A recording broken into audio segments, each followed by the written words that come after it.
¿Recuerdan Moana, la película de Disney de 2016? Pues hoy estamos en los estudios de Walt Disney Animation en Burbank, en Los Ángeles, porque vamos a hablar con los directores, con los animadores, con la gente que está detrás de Moana 2, que se estrena Acción de Gracias aquí en Estados Unidos. Vamos allá. Dana, David, Jason, right? Yes, perfect. Thanks for being with me today. Yvette Merino, Cristina Shen, producers of Moana 2. Yes. Congratulations. Thank you. Calico, Layana, aloha. Aloha. Dani Arriaga. Hi. How you doing? Doing great. Yeah, happy to be here with you.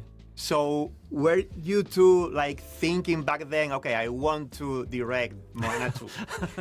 I don't know if I thought it right in that moment, but when the opportunity arose, I mean, obviously, I loved working on the first film. It's the film my family loves to go back and watch. So that was, there was no hesitation whatsoever. I love these characters so much.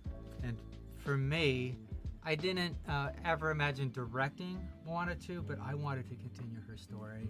Yeah. I felt like we had just dipped our toe into the ocean of stories we could tell.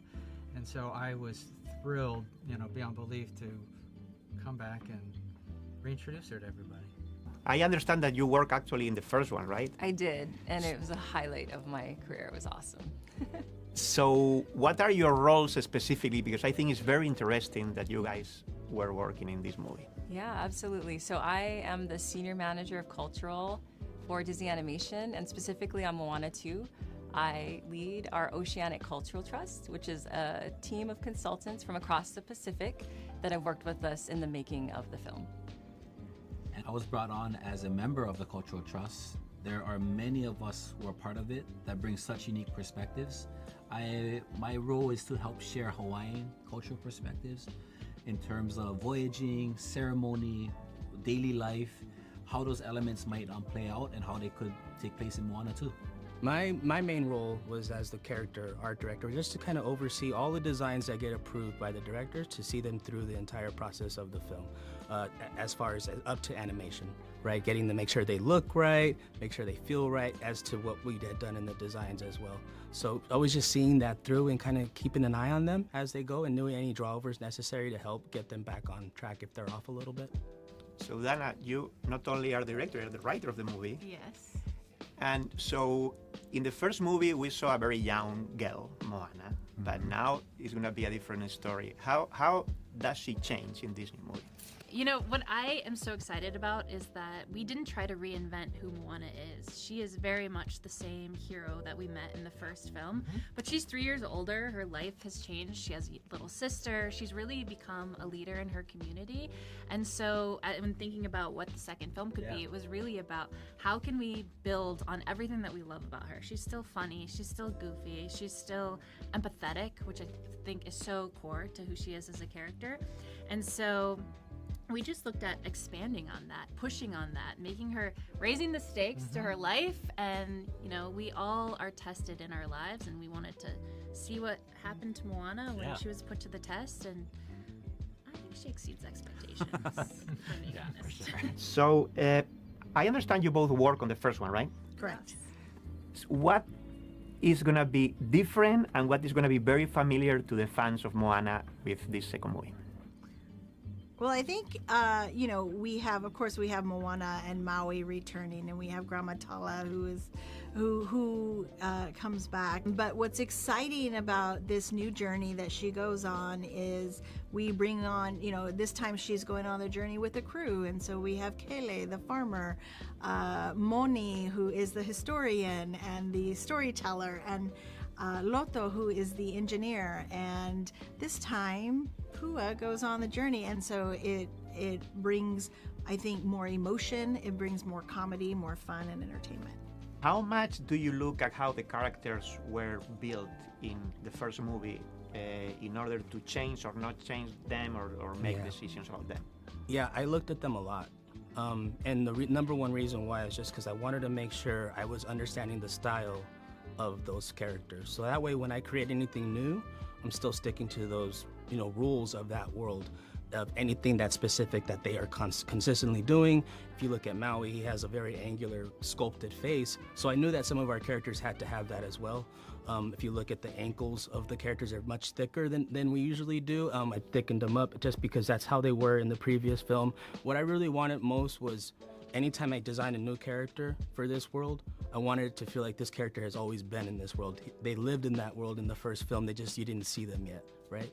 Obviously, they created that group because they want to be authentic to the culture. But I mean, I don't know much about the culture, to be honest. But I understand that there are many different Pacific. I mean, the Pacific is huge. Many different cultures, the Pacific Islanders.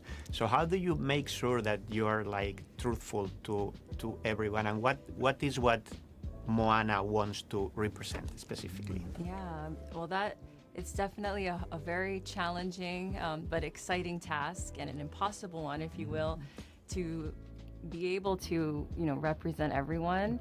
We bring our consultants together, the trust and other consultants along the way, as well as the lived experience of our filmmakers and all of our teams, to try to build a story that feels resonant. So if you are a Pacific Islander, and specifically if you're Polynesian, that you might be able to see yourself in Moana's journey, in the village, the Motunui that she lives in, and in how she faces obstacles and finds herself along the way.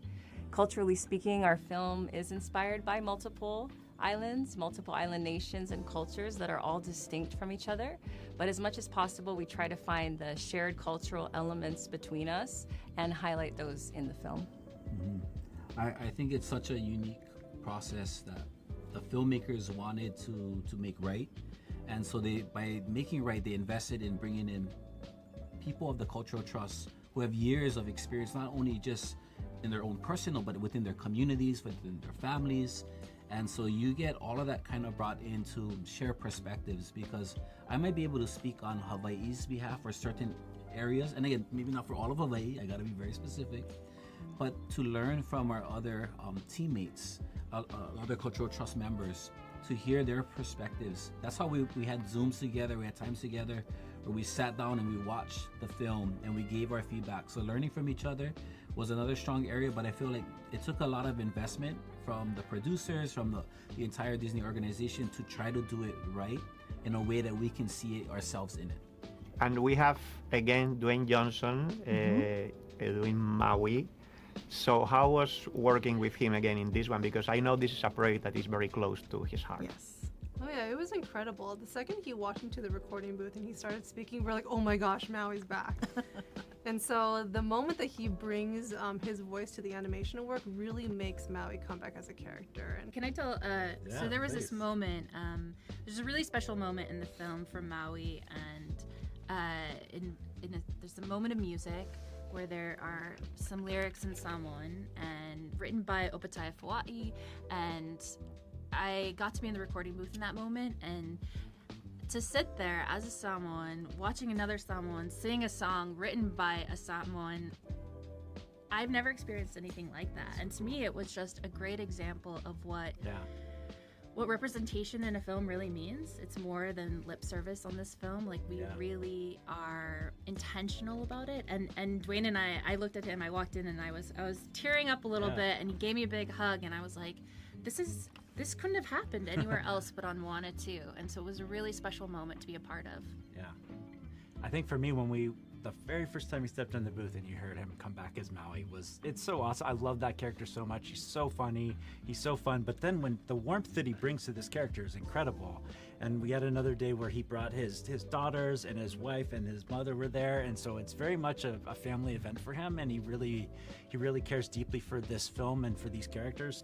When you do a sequel of an animation movie, I guess there is always kind of this question about how much do we want to change the look of the movie? Because obviously technology advances in this year, you can do more things. At the same time, you don't want to change so much. Did you have like these conversations? What were your decision there?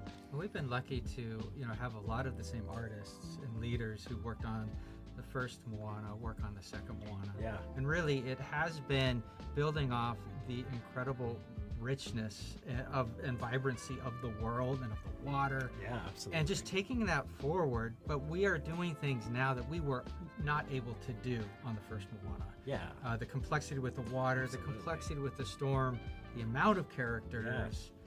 Yeah, it's really incredible. And tell me a little bit about the music, because the music of the first movie was super popular, and we had Lin-Manuel Miranda creating some of the songs. So who is writing the music here?